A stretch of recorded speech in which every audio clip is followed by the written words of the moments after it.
Hey everybody, hope everyone is doing well. Hi Comic Poser, how you doing, mate? I've seen you lurking in the green room and on the chat as we were getting things ready. Hydro Collectibles, how you doing, mate? Hope everyone is well. It is another episode already. We are another week down. It is episode 3 after the epicness of episode 2 last week with the one and only Ryan Brown. It was only meant to be an hour. It ended up being 2 hours, and then after it finished we ended up talking for another 45 minutes behind the scenes, so it was absolutely amazing.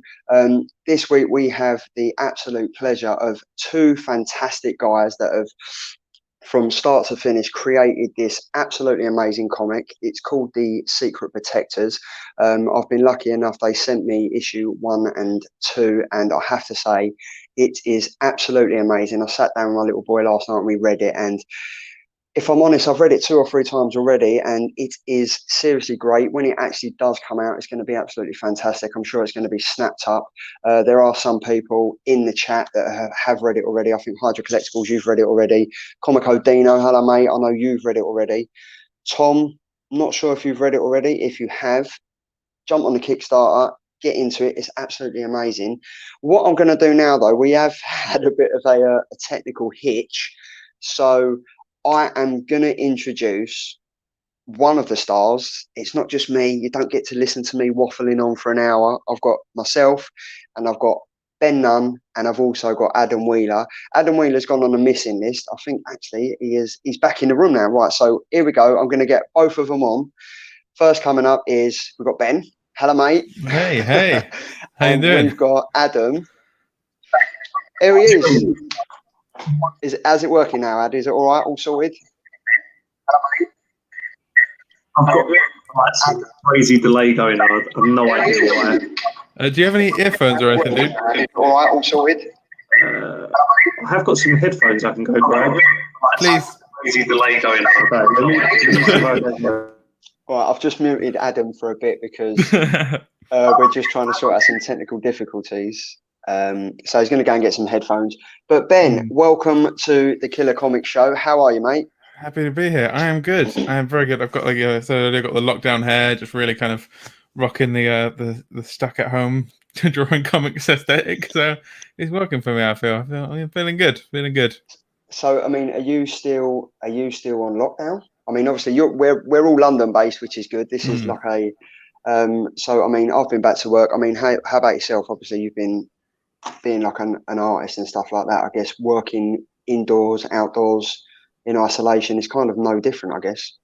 Yeah, I mean, there's the kind of meme of it's like, oh, I never leave my house anyway, so lockdown hasn't been any different and all that sort of stuff. But it's pretty much true, really, for me. I have just been kind of chilling out, not really doing that much in terms of. Well, I've been doing a bit of kind of work here and there for people, but yeah, it's been pretty quiet, pretty kind of cabin fevery. That's been a bit of a oh no, I can imagine. bit of a theme, unfortunately. But I popped out to the pubs in sort of very sneaky, careful fashions. I've had I got put one of the proper face shields, like the transparent ones and everything. Yeah, really sort of going full on for it. But yeah, no, it's been interesting. I think I've been trying to develop my skills a lot more as well. So maybe there's a little silver lining there. Yeah, why not? Is Adam back in the room? Are you back now, Ad? He's not back. He's not back. He's not back. I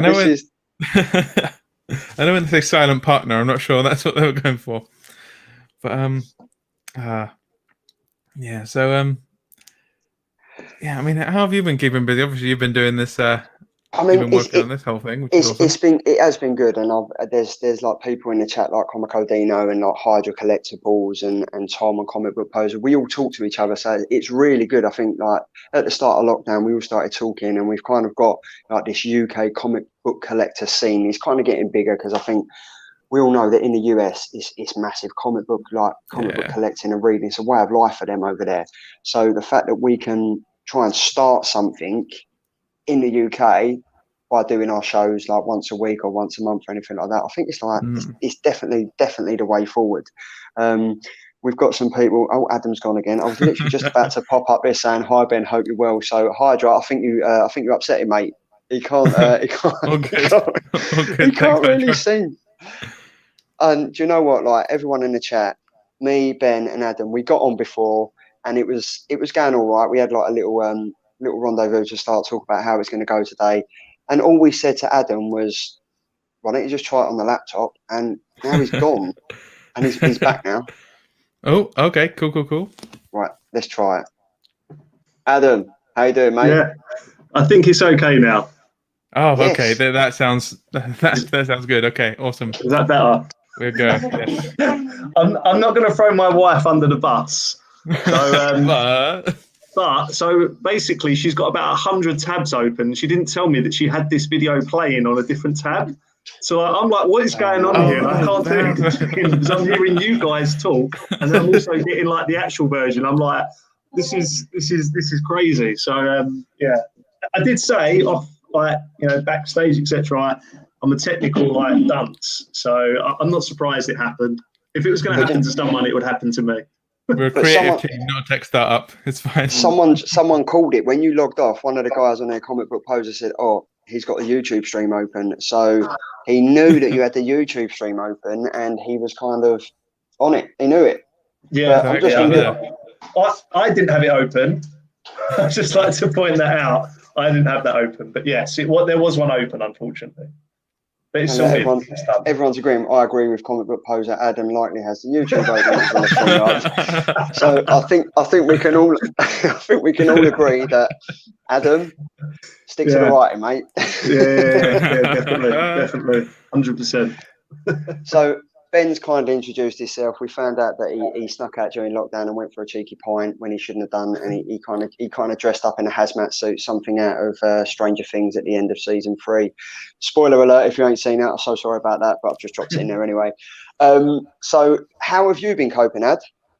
I've still been having to work and stuff. I mean, it's been quite a lot quieter, but you know, realistically, I've just had to kind of get on with things. My wife is furloughed. We've got like a really old dog, so cheers, Tom. Thank you. We've got a really old dog, so you know, Kate being furloughed probably hasn't been the worst thing. Like, it's definitely, he's loved it. Archie, our dog, has loved it. But yeah, if anything, there's like been a bit of a sense of, I think furlough or not furlough, there's been a bit of a sense of Groundhog Day-ness to it all. Like I'm definitely like, I'm not a particularly. I'm not the sort of person that goes out drinking loads. I'm not like a massively sociable sort of guy, but there's a difference between not being that person and not having the choice to go out. And if you want to go out and go out, and this whole thing where, you know, everything's been removed from you, you know, I mean, they've had to do something. Obviously, I'm not saying they shouldn't have, but you know, at the same time, you know, everyone's having to now live with these consequences, and yeah, it's been tough. I think whether you're furloughed or not, it's been very, very difficult for everyone. Yeah. And I mean, have you guys have obviously, we're here to talk about, I think, is it this comic? Is it that one? A little bit. We can mention it. We can mention it. Right. So obviously, do you guys want to talk a bit about, well, not a bit about, you're here to talk about your fantastic comic that I've read over and over again since I've received it. So thanks massively for that, guys. Who wants to start? Do we go with the writer or do we go with the creative artist? Adam, go for it. Oh, okay. All right. Yeah, so, I mean, if, I don't know who's in the chat, if Dino's here, I'm probably going to repeat myself a little bit. We've got Dino, we've got Tom, we've got Hydra Collectibles. So okay, a few people in, yeah, go for it. Yeah, I as a kid just had a very active imagination, and you know, I'm not going to do like the elongated version. Essentially, it used to be a computer game, City of Heroes, which is a bit like World of Warcraft, but you know, for superheroes. And my favourite thing on there, because this was back in the age of dial-up internet, was creating the characters, because my internet connection was so awful I could never really play it to any decent standard.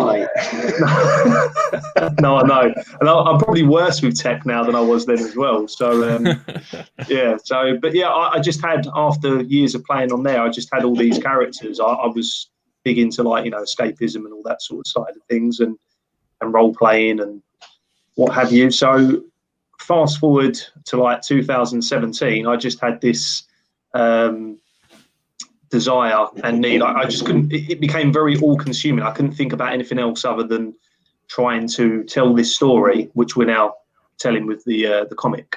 And I thought that if I wrote it down, that maybe my brain would just sort of like let me off the hook for a little while, but it didn't. Literally, I got it all written down. Then like a couple of days later, it was starting to gnaw at me again, and I just started Googling, how do you make a comic? That's what anyone would do in this day and age. And funnily enough, I found myself on a website. I think it was called People Per Hour. Ben, you can correct me if I'm wrong. Yeah, I've heard of that. Yeah. And I found Ben on there because I was thinking, I wonder like if I can find an artist in like a far-flung corner of the world who, etc. And strangely enough, I've found Ben, and he literally lives 5 minutes around the corner from where I had recently moved to. It was all, I don't know, there's kind of some sort of weird, I don't necessarily want to say like fate or destiny with it, but it seemed very strange that I moved to Hornchurch in 2017, and literally a few months later, I've got this urge to want to try and make the comic. And then, before I know it, 5 minutes down the road is Ben. And I mean, our third sort of silent partner in the creation of the Secret Protectors is very much Starbucks, because we met in Starbucks on Hornchurch High Street for about, I don't know, it must have been a good like 6 months probably, just going over everything and talking, about the story, just getting to know each other, etc. And like it's hard for me to think back to 2017 prior to us having anything. And now we're, 2 Kickstarters later, where we've got like 100 people or over 100 people, signing up to buy it. And we've got a complete volume 1, like that's crazy. We've gone from 2017 without, a single page to now. Yeah. I mean, volume 1, I think, me and Ben have got to sort out the final page count, but it's going to be around about 150 or so. I think that's about right. Yeah, that's a region, yeah. I mean, that's just mental. I mean, you said that you met in Starbucks, and one of the guys that I follow on Instagram, the Poptimist UK, so he's a Funko Pop collector like myself. Who doesn't love a coffee, yeah. This guy loves a coffee. He loves a Starbucks coffee. So another technical difficulty, I've got to get the charger. I'm still here, just slightly. Do you know what? I feel like we're giving an IT lesson here, Ben. Like you suggested the headphones. We've got comic book poser suggested maybe turning off YouTube. Is it a case that you love yourself so much, Adam, you wanted to see yourself on multiple platforms? I didn't see it live. I need to be here with you guys, but also see it live as well. Yeah, that was basically it. So I guess, obviously you've covered like being a writer and stuff like that, so you've always wanted to do that. Ben, did you always want to be an artist? It's kind of the funny story, really. So, so when I was growing up, I never really knew what I wanted to do, but I was always drawing just all the time in every class, and I'd annoy the hell out of all my teachers. They'd be like, just fucking pay attention, do the questions, whatever the crap was. But I'd just be sitting there doodling in the margins and still be getting like all right grades. So I'm like, why are you complaining? It's fine. But then I did I started doing art at GCSE, and I hope my teachers never somehow stumble upon this, but they just completely turned me off doing anything artistic, because I think it was I did the GCSE and then I did the AS, so the first part of the A level, and they were just constantly like, oh, you need to be doing more, you need to be doing this. I'm like, no, I just want to be doing things at my own pace and like just like doing the things I want to be doing. I'm like, they're saying all this and I'm getting like A's and stuff. I'm like, what's the problem? So I dropped it at that level, didn't do it at A2. Instead, I did English language and literature as at uni. So a completely different sort of thing. I was thinking about being sort of like a journalist or a writer or something. Did a little bit of journalism after uni, but didn't really go anywhere. Wasn't really feeling it. But then it was only like when I think I was watching TV, I saw an ad for People Per Hour, so I popped onto that. And a little while after, obviously Adam got in touch with me, and then I started thinking, actually, maybe I should, give this a proper go and really sort of buckle down on the study and try and get my skills up and try and make a thing of doing comic art. Really, Yeah. that's kind of what led me to where I am today.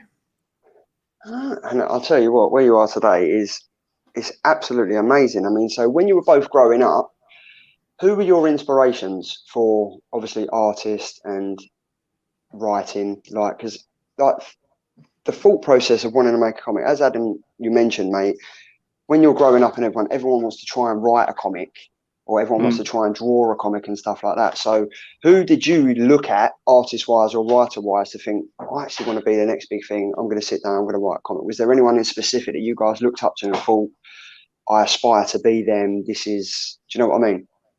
Yeah, I'm not sure I ever thought that this would be a comic book, to be perfectly honest. I mean, when I sort of had, the semblance and the nuggets of the idea of what would eventually go on to be the story, like when me and Ben actually sat down and discussed it all properly, I just had like an idea. It wasn't really necessarily like, I want to, be a writer, but I mean, I definitely couldn't write it as a novel. I know that much. I'm definitely not, somebody who could write a novel. But yeah, I don't know if, I feel like there's a lot of people who have influenced me, but not necessarily someone I would say that it's kind of the influence that takes place without you realizing, if that makes sense. So you know what you enjoy, and thus you want to emulate or try and tell a story in a similar fashion, in a similar way, as opposed to it being a case of I want to be better than writer X or artist X. I mean, when I was a kid, I loved art, but I just wasn't very good at it. So yeah. And Ben?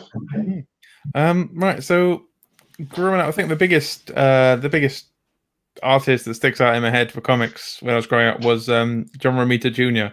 I just remember going into Sainsbury's and seeing issues of Spider-Man with his covers and his artwork and all that. And I've got one lying around here somewhere. Just this to me, it's just like the most iconic cover of all time, even though it's just like very nice.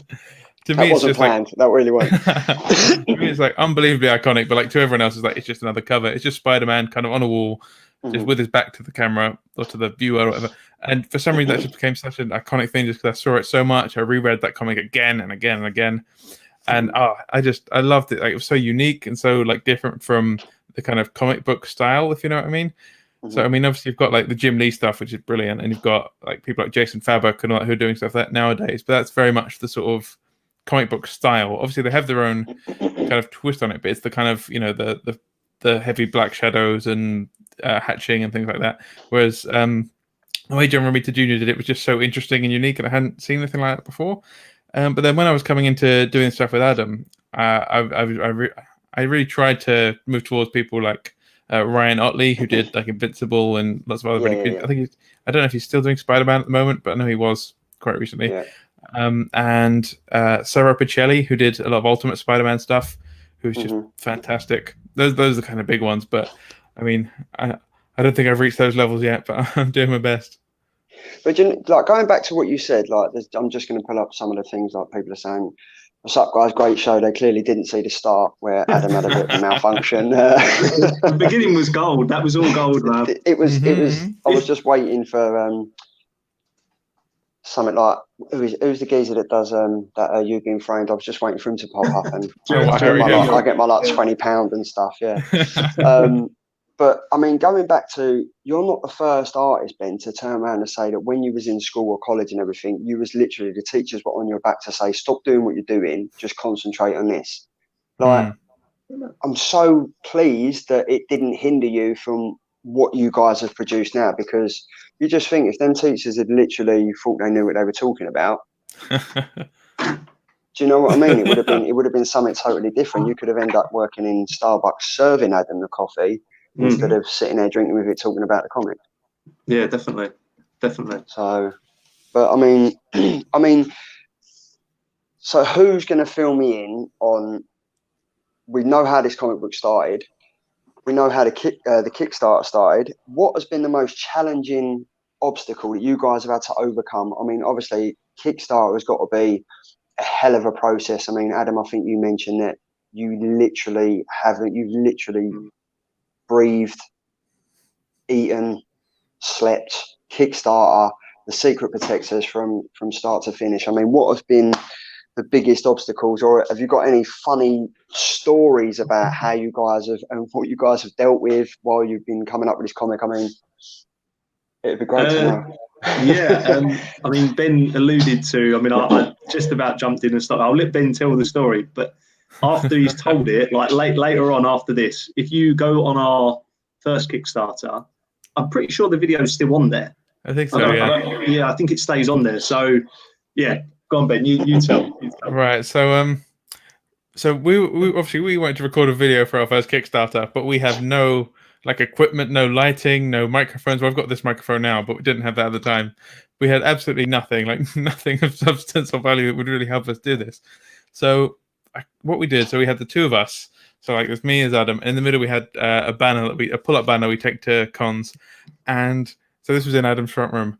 We moved the sofa against the wall with the TV, and to get lighting onto our faces, we got a YouTube video that was 24 hours of white screen, so the TV would be showing this white screen onto our faces. Because the spotlights just shine down. You get the horrible shadowing when you're trying to record. Yeah, exactly.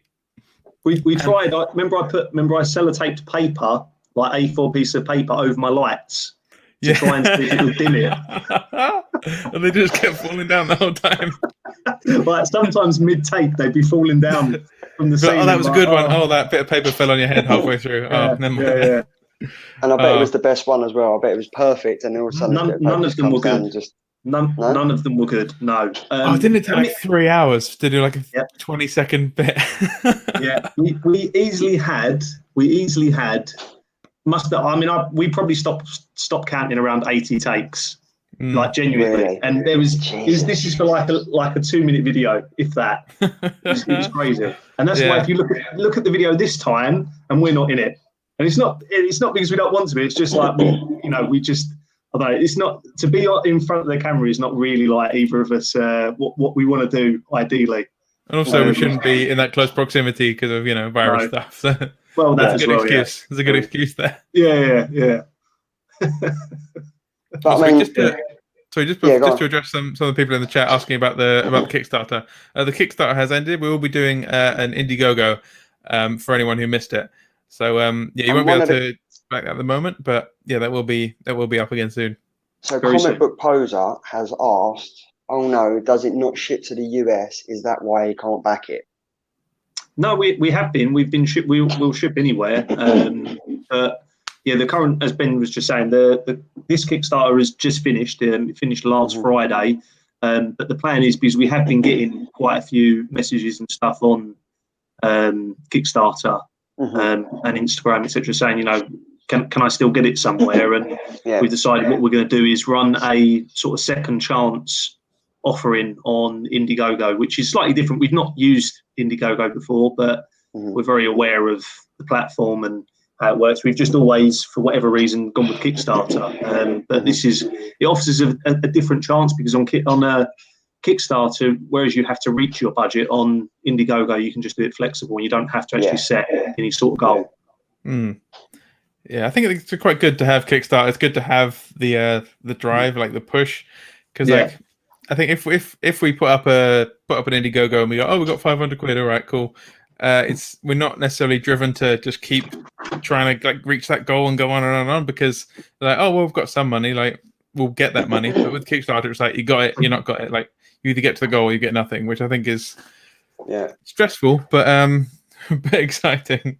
Well, Comic Book Poser is in. So, dude, awesome. Follow him over on Instagram, and then you can keep up to date with all the information regarding the Indiegogo and stuff like that. It should be soon. We're hoping sometime within the next week, because we want to get it launched pretty quickly. So it could be in a couple of days. It could be 5 days, 6 days. But hopefully, ideally, if we could get it up and running by Monday, that would be great. We just have to check all the final details, etc. Yeah.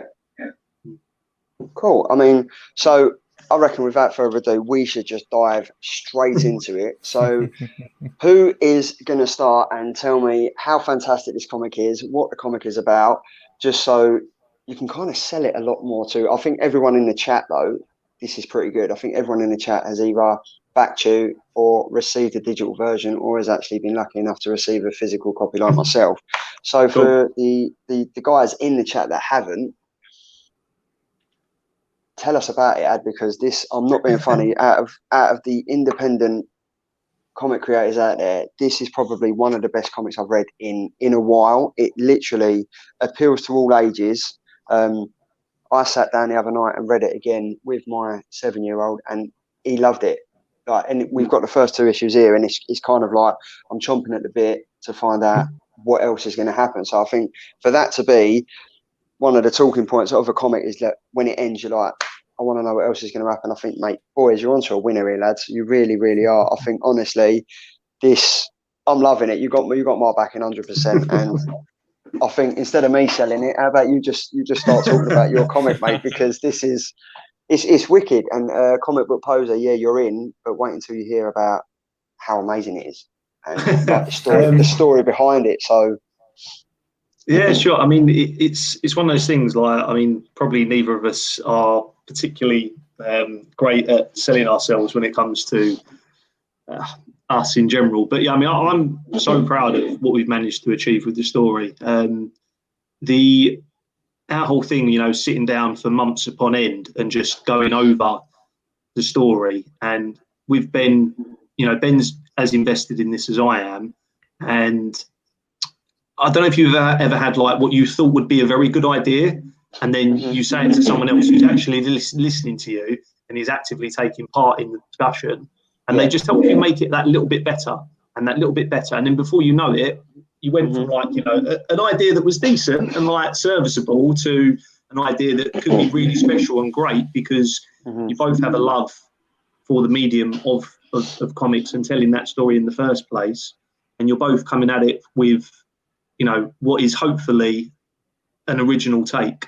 And it's part of one of the joys, I think, of also being in, you know, indie comics is that we can choose our page count. You know, you know, if we need to run a few extra pages in order to get to that cliffhanger, then obviously we can. Yeah.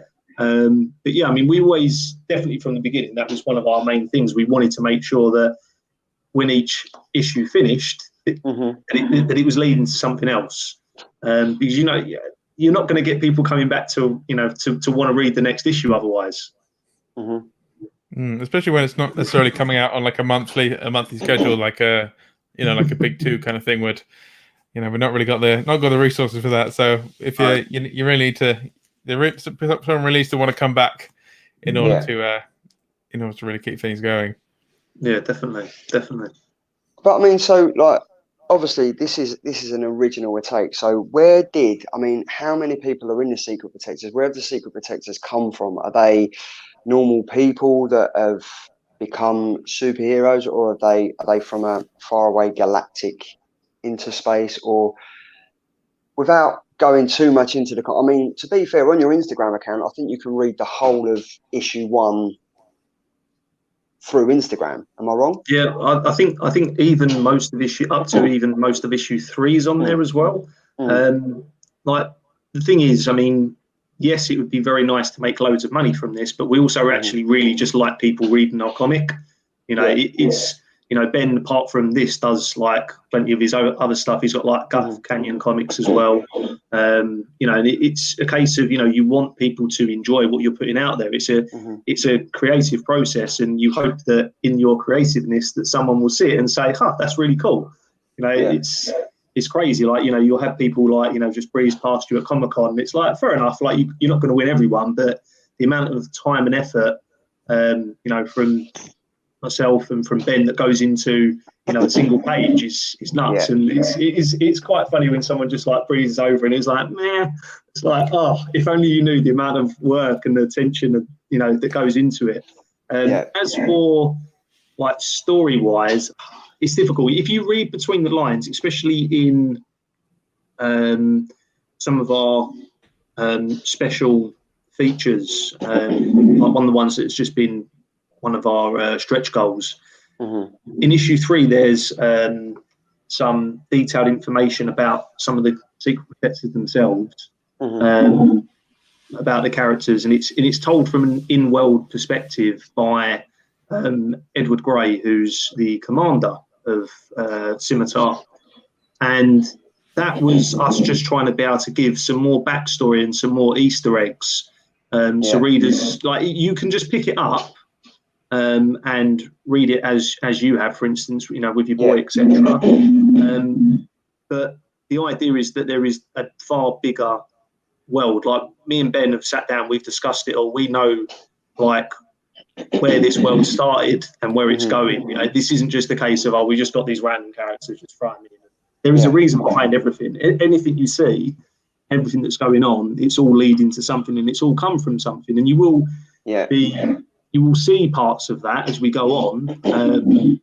I'm not a big fan of just like pure mystery box sort of storytelling. Like, I want there to be, like, it's not all just mystery. There are going to be reveals. There are going to be things that happen. You know, and it's so difficult. If you wanted to ask, like, a specific question as to a character, or like in the comments, if someone asks a specific question, we can try and answer it as best we can. But at the same time, like, it's very difficult without giving stuff away, you know. Well, I think what we'll do then, I'll pull up your Instagram page, and you can kind of talk me through it then, because obviously you won't give too much away, because what I don't want to do is people on here, they end up looking at the comic and just going, oh, well, I've just seen it all on Instagram. But I think you've been, correct me if I'm wrong, but I think what you've done, you've put it in certain pages on Instagram, so you think, oh, I need to get this comic because I want to know how it's going. I think that's a great way to done it, and I think it's really great. So what I'm going to try and do now is, now I'm going to be a technical junk. Right, here we go. There we go. Look at that. Well, the idea was really just to, you know, we give away issues 1 and 2 for free. I mean, if we could afford to give them away printed, I would. You know, like I said, I genuinely want people to read the comic, and I want them to enjoy it. You know, if people sign up on our landing page, they can get issues 1 and 2 for free. You know, and part of that is because, you know, it's, you know, we're trying to show people, like, you know, by all means, like, we want you to have it, we want you to read it. And if you like it enough and you want to follow us, then brilliant. You know, if not, then fair enough. You know, we're not going to win every time. No, of course. So on the screen right about now, we have the cover for issue 1. So do you want to give us a bit of a backstory of who these characters are? Yeah, sure. I mean, do you want to go for it, Ben? Yeah. So I mean, interesting. Well, actually, I think I'll talk about the kind of design and how this cover came to be, and then you can go into the kind of details of the character. Yeah, it's great. Yeah. So right. So on the front cover, we have at the top, just underneath the logo, we've got from left to right, Mika, Noah, and Mohammed, who are Raw Fist, Blackjack, and Wildfire. And as the names might suggest, Raw Fist on the left has ice powers. Blackjack, bit more ambiguous name, is a kind of martial arts combat gadgetsy type guy, and Wildfire on the right has fire powers, but it's all a bit more kind of, we try and go with our own sort of spin on it. And so when we were designing the characters, if anyone has, I think it's in issue 3, or maybe the special edition of issue 1, we have issue 1. That was it. So we have like the different iterations of the character designs that we went through. So like one of the ideas we had early on was Blackjack was going to have armor quite similar to the 2 guys at the front. You see they're just kind of your general grunts, you know, the sort of, you know, the cannon fodder that the enemies throw at the good guys. So Blackjack was going to have a similar kind of armor to sort of suggest that it was a kind of what's the word? Just kind of sort of scrimping and scraping and like just getting all these resources and kind of improvising and all that kind of stuff. And we did have some designs like that, but obviously in comics, you really have to differentiate things and make them quite a lot different from how, like, you can't have 2 characters that look too similar. I mean, that's pretty sort of 101 type stuff. And so Blackjack ended up looking quite different, but I think it's fair to say we're both really pleased with how he came out in particular. Like if someone says to me, oh, can you do like a sketch in the front of the issue for a Comic-Con, I'll be like, okay, well, I'm going to draw Blackjack because he's the most interesting looking. I'm really pleased with how he came out. And we also kind of tried to step away from influences of different characters as well.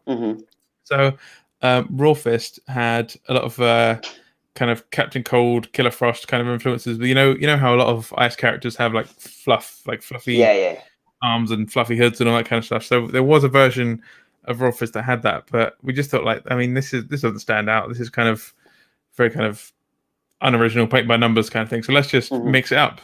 So she ended up having this kind of snowflake kind of hemming on the arms and the cape, which I don't think I've seen anywhere before. So, I mean, other people have probably done it, but I think it was at least a little bit more original. I was quite pleased with that. And then a Wildfire on the right is just kind of sort of motorcycle gear, kind of leather and stuff like that. Yeah. In a sort of fun, colourful way.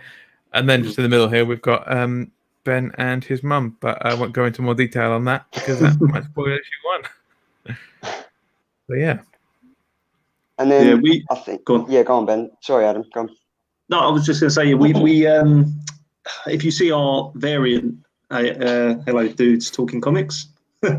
If you see our variant cover of issue 1, that front cover focuses on Ben and his mum and his brother Brody, as opposed to the other characters. And I thought that'd be a nice little differential, because Ben obviously being the main character, the story begins around, it's all framed around Ben to begin with, and he's very much it's an ensemble casting, it's very much like your X-Men, your Justice League, Avengers, in that sense that this is a team of characters, but Ben is very much our more sort of focal point. He's the character that the reader will follow as we go through and tell the story. We sat down and we had quite a real sort of strong image what we wanted to have with this first issue cover. It was probably one of the first images we settled on. I think I'm right in saying that. Yeah, I think we did it alongside the pitch, because we did like a 4-page pitch to sort of Image, Dark Horse, people like that. I think we did it alongside, but actually the version we did with that was a different version with some different designs for the goons. And I looked at it one day and thought, like, fuck this, I can do better than that. Let's just do it again. Which is something that I do quite a lot, which is why I've been doing quite a lot of that in the compendium as well. It's weird because when we started doing this, again back in 2017, I speaking for myself, I had like zero knowledge of anything indie comic related. I knew indie comics were a thing. I didn't know what the main demographics of indie comics was and is. I think it sort of has led us to being a little bit of like a bit of an anomaly really within indie comics, because we're kind of telling what is effectively more of a wholesome story as opposed to what most indie comics rely on, which is probably overly sexualized characters and a lot of gore and blood and violence. And I don't have any problems with any of those things. It's just, for me, they're not normally the things that in a story, like if I was going to watch a film, for instance, I probably am not going to watch Saw or something of that ilk personally, because I don't think the story isn't there for me. So for me, it's the story that would make me want to continue reading something or watching something. We sort of wanted to be able to tell a story that was, like you were saying before, I mean, you can sit there and read it with your kid and you can enjoy it, and you can be safe in the knowledge, I hope, that we're not going to do anything that's going to that you're going to quickly turn the page over thinking, oh, I can't let my child see that. But at the same time, it's not so bland and flavourless that it's not going to be entertaining either. I think it's trying to find that balance that it appeals. And again, I don't think it was actually. I don't think it's really anything we ever discussed in regards to, oh, we must make it work for this demographic. I don't think that was anything we ever actually really sat down and discussed. I think just naturally when we were going through it, I don't think really Ben wanted to draw massively over-sexualized characters. I mean, I always find it quite funny when you've got these really over-sexualized characters and they're toting around massive machine guns and everything. And I suppose really we just want to go for a bit more of a grounded sort of real life sort of thing, I guess. I think that was definitely one of my sort of desires with the series. Yeah. And I mean, the Secret Protectors, have they is there going to be like a prequel to this once this comes out that tells a bit more story about them? Because obviously this is focused on the main character, Ben. So is there going to be, I mean, did the Secret Protectors, are they friends? Did they know each other before they became the Secret Protectors, or is that literally the first story arc that we're going through at the moment and currently telling? We're hoping it would run for about 10 issues. I think 10 issues would be a really cool sort of number of issues to get to for this first arc. We've discussed it. We've got like probably 6 or 7 arcs in total that we would like to go through and tell. 100%. There's, I mean, even in issues 5 and 6, there is a lot more information that's going to be given across within those issues regarding certain characters' backstories, how they entwine with one another. It's kind of like slowly building that sort of spider web of how everyone knows everyone and how everything is connected. We started with Ben because we wanted him to, kind of be almost that, kind of that vessel for the reader to follow into this world. This is a world that isn't unlike, so unlike our own. But it just so happens that there are these people, some of which have, these guys have powers, obviously. And you've got this evil, shadowy organisation, Scimitar, working behind the scenes for some nefarious purpose. There is a purpose. It's not some bland, they're just evil for the sakes of evil. They have got a plan, and at some point we will divulge that when it works for the story.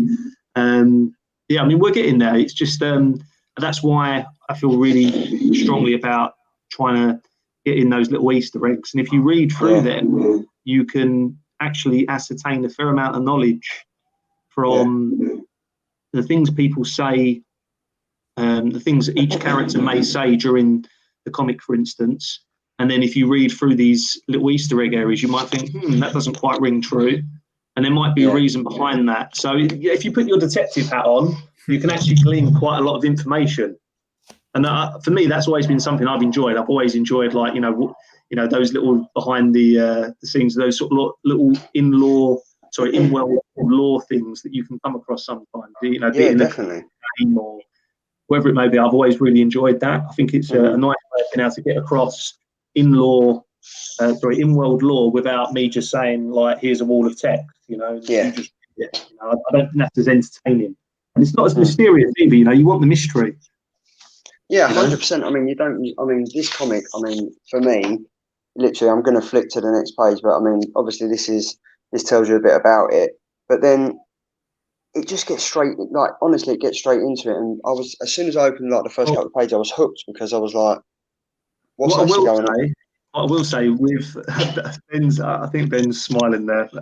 Ben hates issue 1, and Ben has, unbeknownst to me, he's like gone through and remastered it. So with the volume 1 edition, the issue 1 that's included in that is going to be our newly remastered issue 1 version. So some of this may appear slightly different, and definitely. So I've got a limit.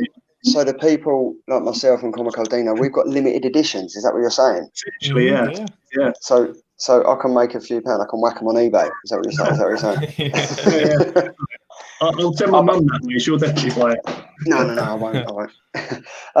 But yeah, this comic.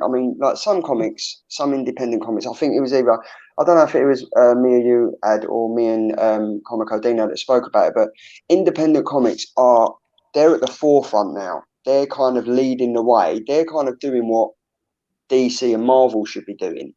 And it's kind of like, with you guys, all the eyes are on independent, like the retailers, the designers, the artists, the writers and stuff like that. And I think it's a great time to be a comic book reader, be a comic book collector, because when I started reading comics, I was always about DC and Marvel. I never really knew about independent comics. And it's only since probably last 8 or 9 years that I've kind of really started to get into it. And with like the individual people like yourself that are pushing it to the forefront, to making, like, it's not the fact that you're trying to make money from the comic. Obviously that's part and parcel people buying comics, people reading your stuff. But the fact is that your comic book lovers, you've had an idea, you've put it together, and it's just independent comics at the moment. I really do think that it's a great time to be involved in comics.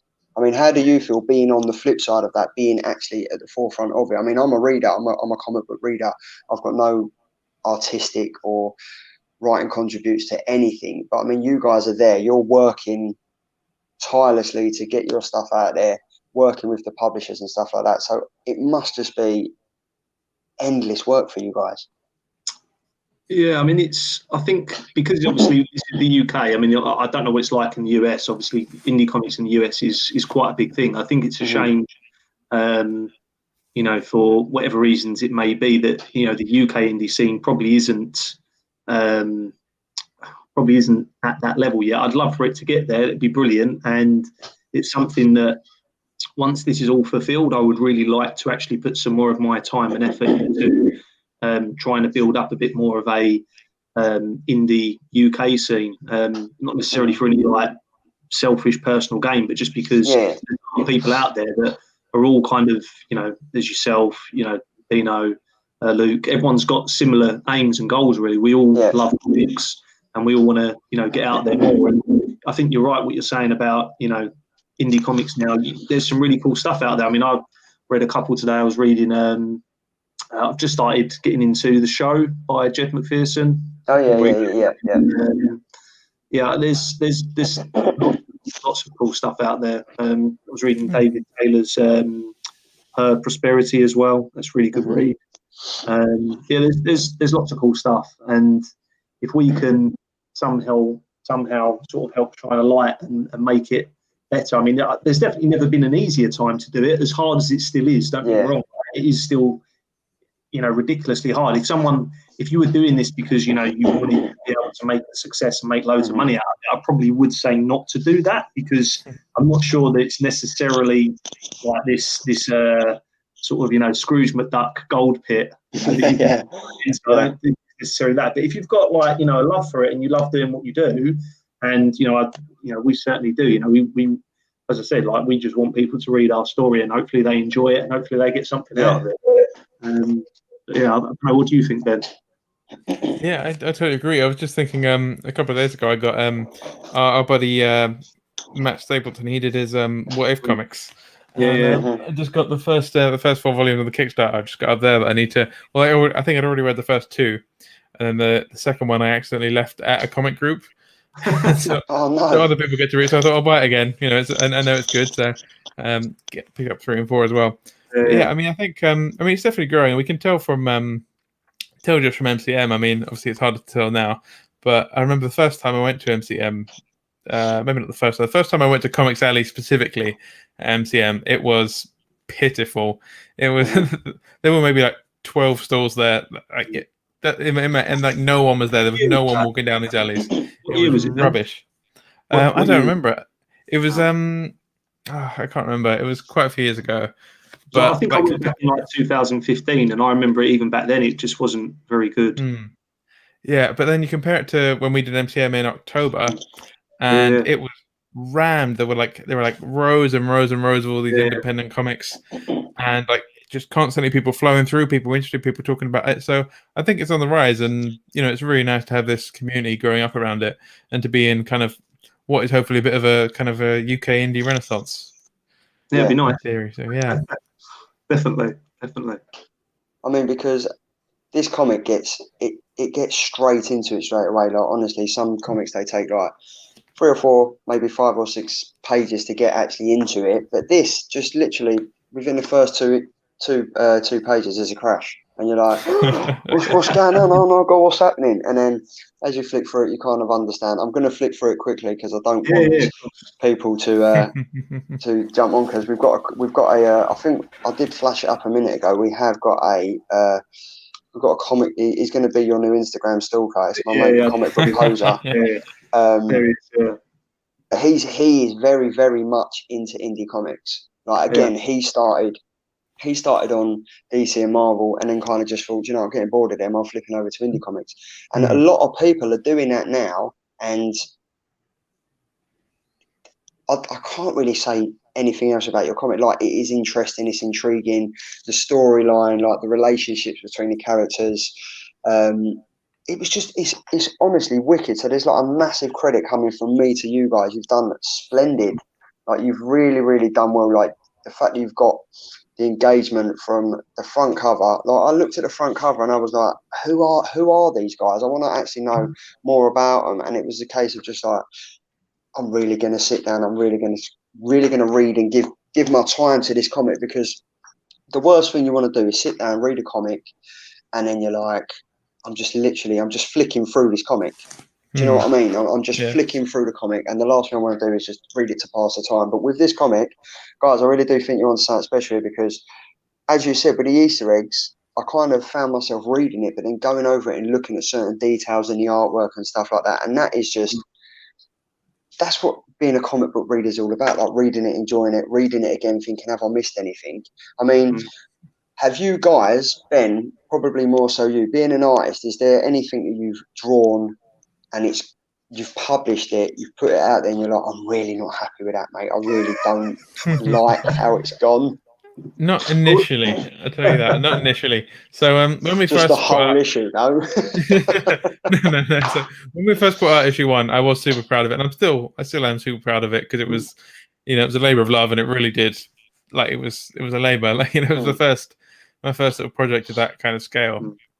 But as we end up doing issue 2, issue 3, we'd go to cons and we'd have like issue 1, 2, 3 sitting there, and I'd say, like, do you want to just maybe look at issue 3 first, even though it doesn't make any sense to do, because I've been studying and working and like improving and all that, and that's and so like I'm like, especially the first page. I think, funny enough, I think the first page of issue 1 was the last page that we actually did for issue 1, and I'm just at this point, is it that one?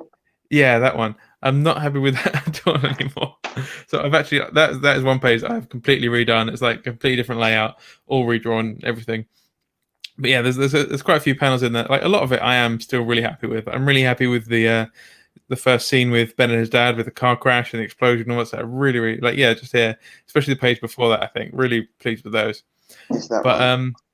I mean, because this is like, and you know what I like about this comic? It's kind of relatable, and do you know what? It's not so far out there that you're like, stuff like this couldn't happen. Obviously, if this did happen, I mean, I don't know, like, this COVID pandemic's happening. We've got like I'm just waiting for like a giant elephant or Godzilla to appear. Do you know what I mean? Something could happen, but this ain't beyond the realms of possibility, which is, I like a comic that can speak to everyone. As I said, I can sit down with my boy and read it. I can sit down and read it.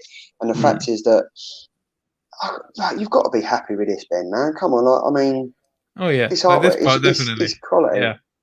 The one of the things that makes me laugh is, I don't know if it's not a show I used to watch loads, but do you guys remember 2.5 Men?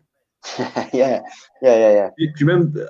I think is it Alan, his brother, like Charlie's brother in it? Yeah, when he talks about his idea for a novel, and all his ideas come back to then a cloud of meteorites come flying out of the sky, and it's like, it's really random thing in it. Like, we weren't trying to go for that or anything, but again, like, everything you see, there's a reason. Like, if you go one page forward, as you were just on, so like the meteorite, there's more behind these things. There's more behind these objects, and we wanted to try and do things in a subtle way. We don't want to. We're not trying to ram anything, like, in your face as the reader. But if you go out of your way to sort of really try and take in details, then you'll probably come away with more from it. But yeah. But I mean, that's what I liked about it, because you read it and you wanted more.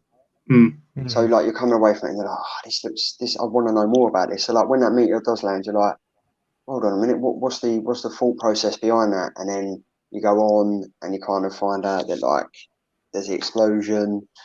And then, I mean, have you read the comic yourself since it's come out, instead of like being in a digital format and stuff? Have you actually got yourself a copy, sat down and read it and thought, I like this, like, without being too vain? I would personally, if I wrote a comic, if I drew a comic, I'd sit down and go, I've smashed that. That's wicked.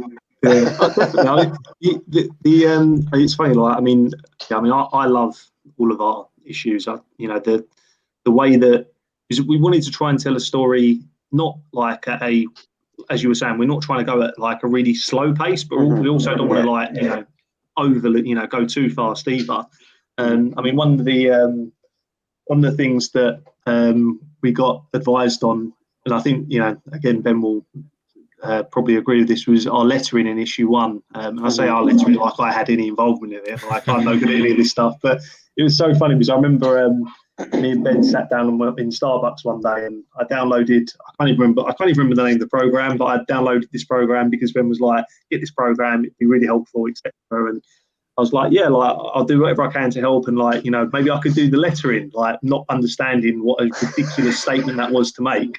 And Ben was like, yeah, let me see if I can teach you. Like, and like Ben sat there, like, bless him, like trying to show me how to do it, and there's me like just like a complete time trying to work and get these bubbles and these little arrows to sit right. And I just like, no, it's for the best, like for about the hours worth of time that Ben spent trying to teach me, he probably could have done like a few pages by that point. But it's just funny. He's like, I remember Ben came around one day and he was like, my wrists are killing me. Do you remember this, Ben? Oh, that's my own fault though, to be fair, because I should have used the mouse, but I'm on my laptop at the moment. But I was just here like this, just doing all the lettering with like just my wrist just like bent over like an old witch, just knocking up my joints and everything. You just wouldn't expect like for a text bubble to be so like detailed and hard. You just wouldn't expect it to be. I don't know, like it's great. It's just crazy how much effort goes into getting those things right. It really I mean, is. so because obviously, like, there's artists out there that still use like the acrylic paints, and they still use like the pen and paper and stuff. And they what some of them do, they'll do a digital run first, and then they'll go into like the real one of the acrylic paint. What are you kind of using as a stepping stone? Is it all digital format, or you are pen and paper, and then it goes onto digital, and then it goes?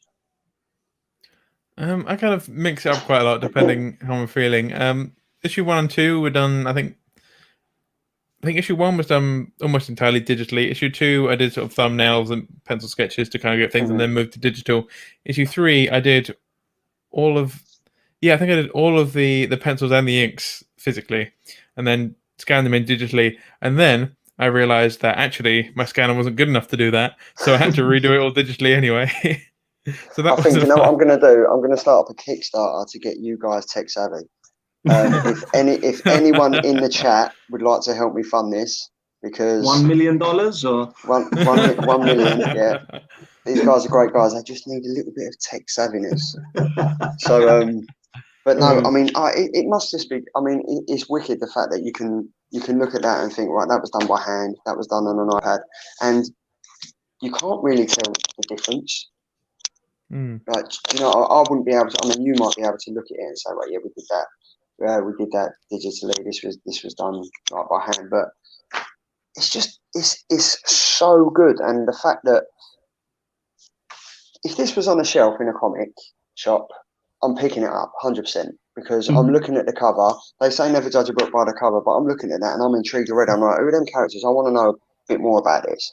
So, and you mentioned that there's about 10 issues, or there's like 10 series. Is it going to be put together as a big compendium, or is it just going to be, are you going to go down the route of like hardbacks of like issue 1, issue 2? Because I know, Adam, you're kind of like you'd rather read a graphic novel than individual comics. So I like to be able to read something from start to beginning, but obviously, being the small indie guys, it's very difficult just to sit in a cave for like 3 years and pump out issues 1 to 4 and be like, here you go, here's like 100+ pages of comic that you've never heard of before, please read it.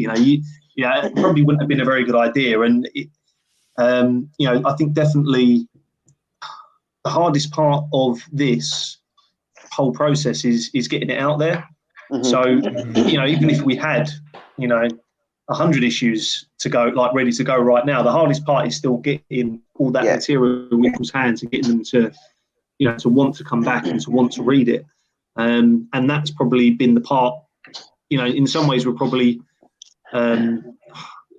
fortunate that it's taken this long to get us up to 4 issues, but it's only now probably that we're coming up with like, oh, actually we need to do some marketing, we need to strategize and get things working for us on that side. So, that's probably the side that's got the steepest learning curve. And it's one of those things where it's really difficult to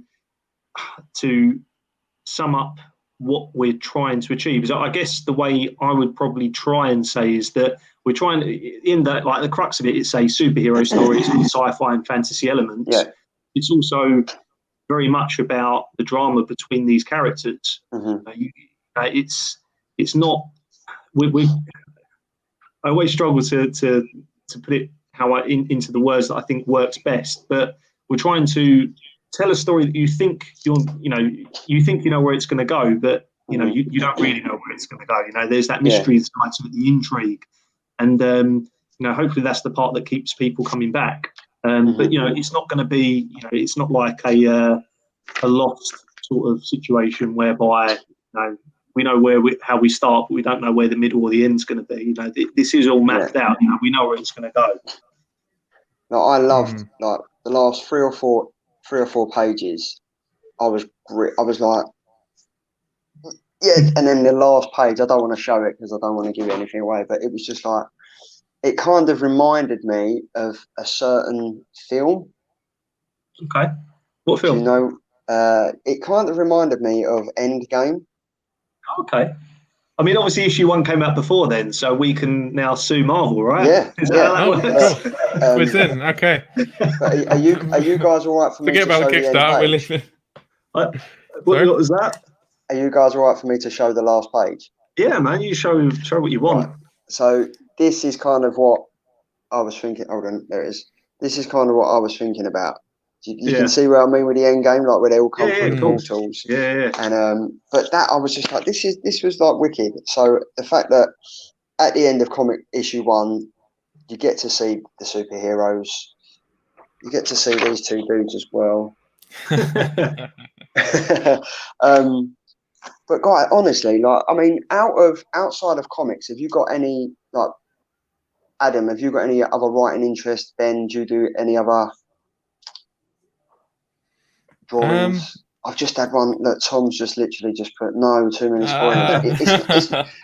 To my credit, you can go on Instagram, you can see that. True, but to be fair, it's also basically the front cover. So Yeah, there you go. Yeah, look. That's something we wanted to kind of do, though. We wanted to kind of have that balance between. It's like a cyclical kind of thing. That was. Yeah. That was a lot of fun.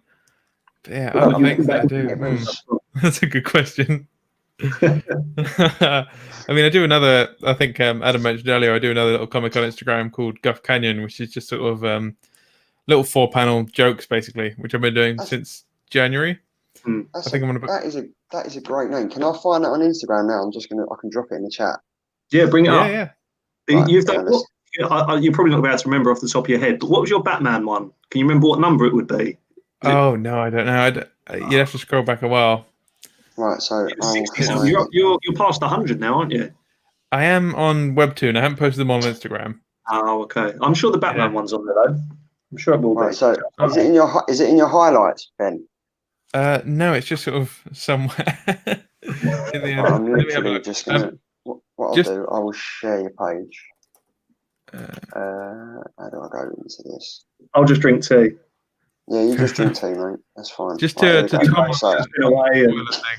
can I just say that was only a spoiler for issue 1. Don't worry. There's the other 3 issues after.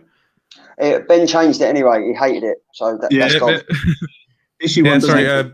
We just started. The main character dies at the end of the first issue. Now it's very confusing, but there we go. But yeah, so is this one of them? I was just looking for Is that the first one? Oh no, this is just my normal. This is my art. What's the word? Instagram. So you're better off going to Guff Canyon, though, aren't you? Yeah, if you go to Guff Canyon Comics, which is one word. Guff. Guff Canyon. I don't know. I mean, I can't send it in the private chat. Is that it? Guff Canyon Comics? Yeah. Yeah, that's the one. I've sent the link to the Batman one in the private chat, if that helps. Was the guy purposely meant to look like you? Yeah, that's the idea. Just to kind of idiot. these 2 recent ones are the kind of when Sorry, I'm just getting a bit of hearing my voice a little bit from someone else. I've got a bit confused there. But no, this is when my girlfriend's birthday a couple of weeks ago. Oh, yeah. And so it was just a little story about what happened and how she's kind of, quite reasonably, what's the word? Bit of a hypochondriac about it all, which is fair. You don't want to get the Rona. So But I mean, it's great to see that you're doing different stuff as well. So I mean, because obviously this has been a big part of both of your lives from start to finish, right? And the fact that you're able to do different stuff is great. I think Ben or Tom just mentioned. He said the Spider-Man and Goku are great. What was he talking about? Probably be those were sketches from MTM. Okay. Some little commissions I did back there. So yeah, it's a Spider-Man one. We're doing the same in so with part of the Indiegogo, you can want to get a sketch, pencil and ink sketch from Ben. That's one of the tiers on there. So if you want to come out there, I'll set Ben to work. Yeah. Well, that's great. I mean, what would you say, just to finish off with and everything, what would you say has been the highlight of your Secret Protectors career so far? Ooh, that's a hard one. Yeah, I mean, I would probably. There's been quite a few landmarks across the way. I mean, I think getting issue 1 done was massive. Doing our first big con was really amazing, and I feel like this now, volume 1, having that done is just, it's monumental. To get 107 back on it's just happened. I'm blown away by that. I mean, 107 is just to get triple digits on there was just wow, this is really cool. Yeah, I don't know, it's just been a really crazy ride, but I don't think.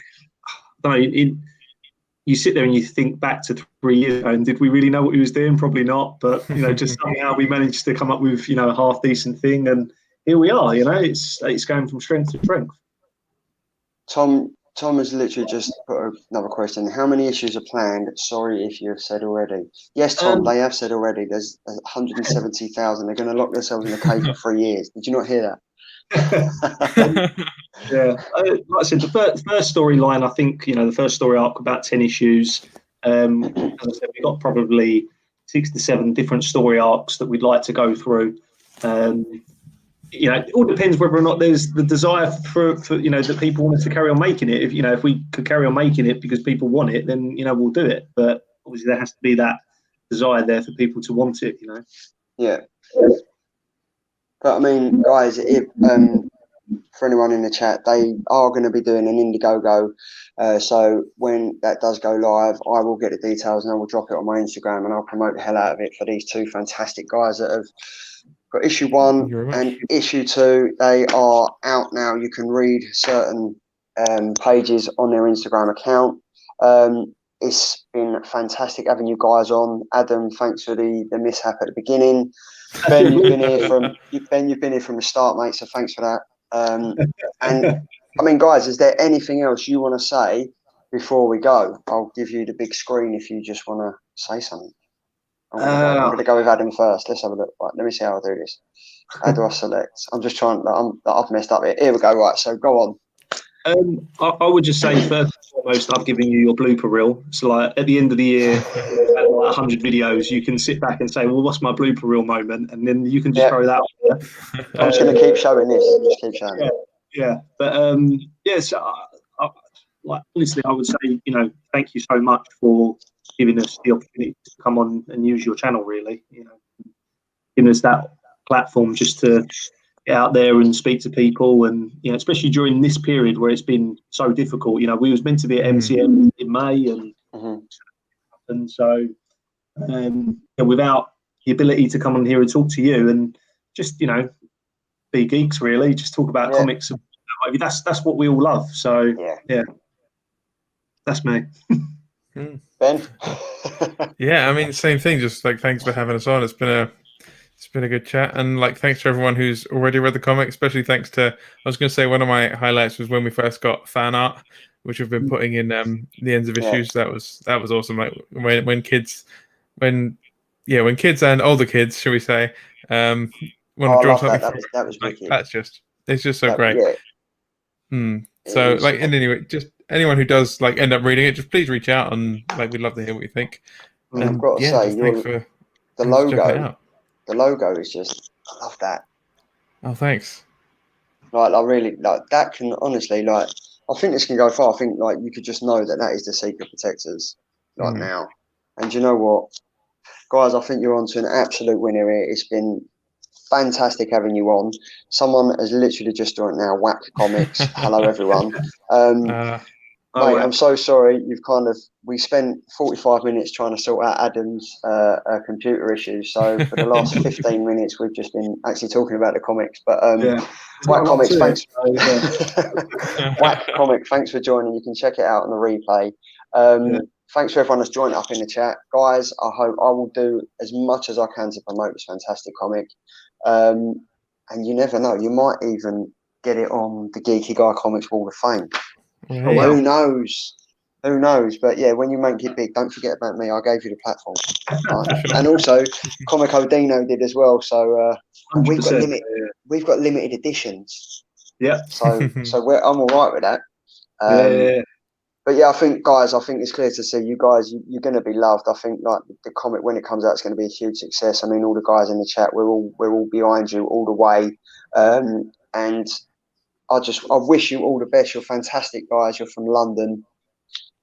You're literally helping the UK comic book scene in the best possible way, and that's putting out the content. Unlike us YouTubers, we sit there and we just talk and we have a laugh and stuff. You're actually doing something productive. You're getting your comics out there. So you're getting your comics out there, and you're kind of keeping the ball rolling, as it were, because if there weren't people like you putting stuff out, we wouldn't have anything to read.